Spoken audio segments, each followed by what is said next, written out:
Bismillahirrahmanirrahim. Assalamualaikum warahmatullahi wabarakatuh. Sahabat doa 69 yang dimuliakan Allah Subhanahu wa taala.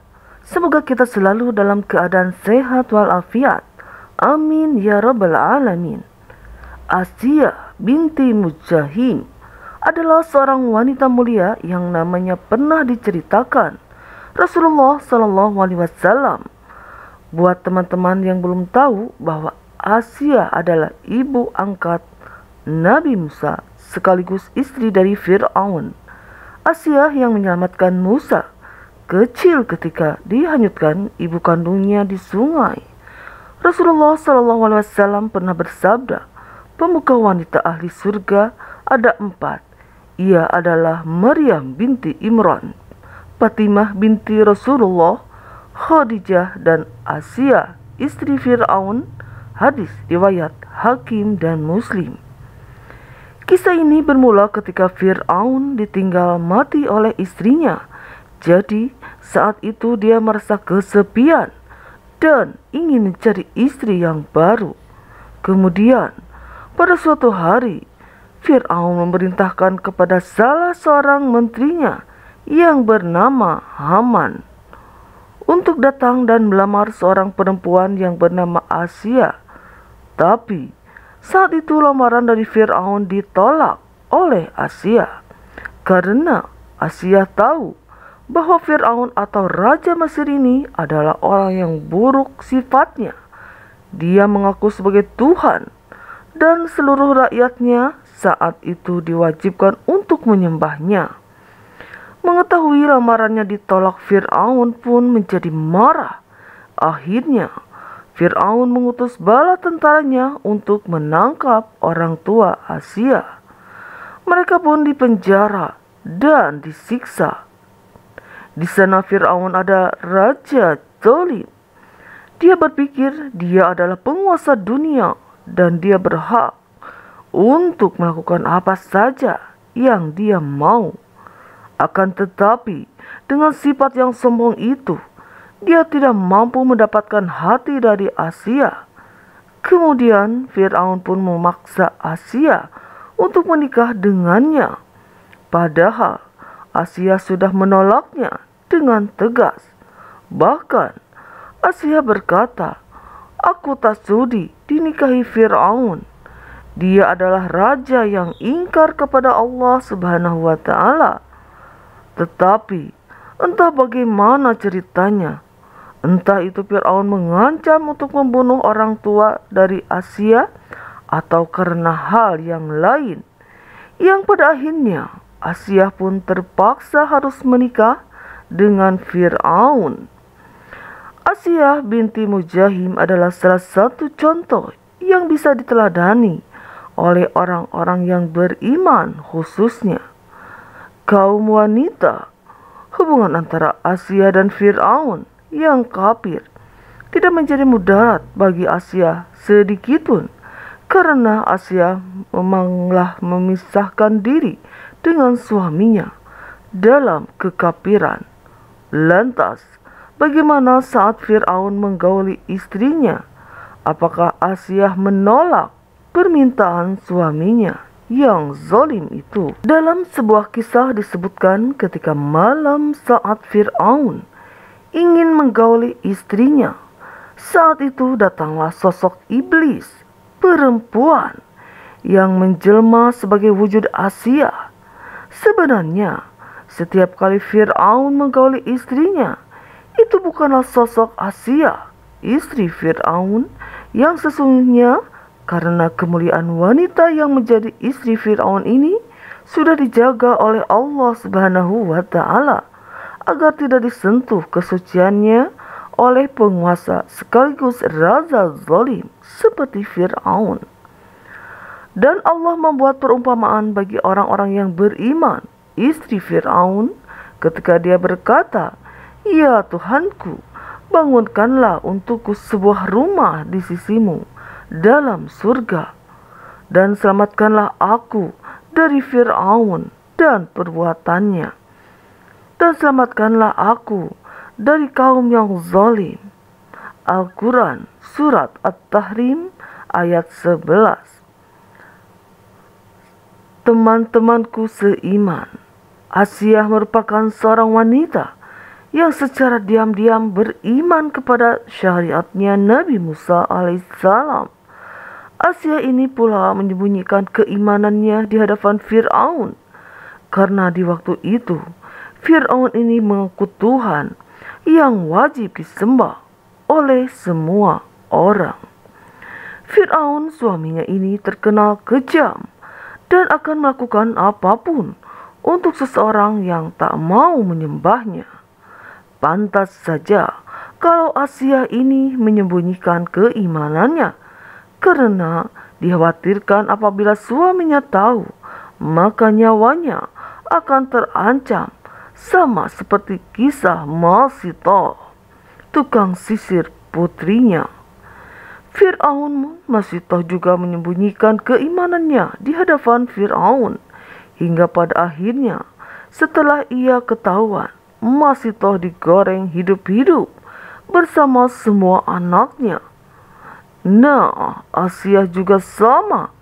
Ia beriman kepada Allah Subhanahu wa Ta'ala dan tidak memberitahu hal tersebut kepada suaminya. Fir'aun tatkala ketika ada peristiwa pembunuhan Masitoh dan anak-anaknya oleh Fir'aun, karena tak mau menyembah Fir'aun, di saat itulah Asiah mulai menunjukkan keimanannya. Asiah tak tahan dengan perbuatan biadab suaminya ini yang tega menggoreng hidup-hidup Masitoh dan semua anak-anaknya. Maka mengetahui hal ini, Asiah pun marah besar kepada suaminya. Fir'aun ini lantas Asiah mendatangi Fir'aun dan berkata, "Celakalah engkau wahai suamiku. Alangkah beraninya engkau kepada Allah Subhanahu wa Ta'ala." Tiba-tiba Fir'aun kaget. Istrinya menyebut nama Allah, persis seperti yang dikatakan Masitoh. Maka Fir'aun pun marah. Kemudian ia meminta kepada Asiah untuk menarik kata-katanya kembali. Akan tetapi Asiah tidak mau. Asiah berkata, "Kalaupun aku harus kufur kepada Allah Subhanahu wa Ta'ala, aku tidak mau." Akhirnya Fir'aun pun semakin marah mendengar perkataan ini. Diusirlah Asiah dari hadapan Fir'aun. Kemudian keesokan harinya Fir'aun mengumpulkan seluruh pejabat-pejabat Mesir dan dia bertanya, "Bagaimana pendapat kalian tentang Asiah binti Muzahim?" Dan mereka menjawab dengan pujian-pujian. Intinya, Asiah terkenal adalah seorang wanita yang baik. Kemudian Fir'aun berkata lagi, "Tapi ingat, kalian boleh memuji dia. Dan ketahuilah, dia telah menyembah Tuhan selain diriku." Maka pejabat-pejabat Mesir ini mengatakan, "Kalau begitu, bunuh dia." Akhirnya diambil keputusan di ruangan itu bahwa Asiah harus dibunuh. Apalagi ia tidak mau kembali menyembah Fir'aun sebagai Tuhannya. Singkat cerita, akhirnya Asiah ditangkap dan tubuhnya diikat di sebuah batu. Kemudian dia dibawa ke tengah padang pasir yang sangat panas. Lalu setelah itu Asiah ini ditinggalkan dengan posisi dirinya terikat di bawah terik matahari padang pasir. Fir'aun ini berprasangka bahwa selama Asiah ini ditinggalkan, pasti ia akan meminta tolong kepadanya dan mau kembali menuhankan dirinya selama Asiah ditinggal sendirian di tengah padang pasir. Nabi Musa datang kepadanya. Dipengganglah tangan Asiah ini, yang juga sebagai ibu angkat Nabi Musa alaihissalam. Dan kemudian Musa membisikkan di telinganya, Allah tidak akan melimpahkan rasa sakit kepadamu. Tatkala ketika beberapa waktu ditinggalkan, Fir'aun pun kembali mendatanginya bersama pasukan kerajaan. Maka ditanyai lagi mengenai siapa yang patut disembah, apakah Allah atau Fir'aun.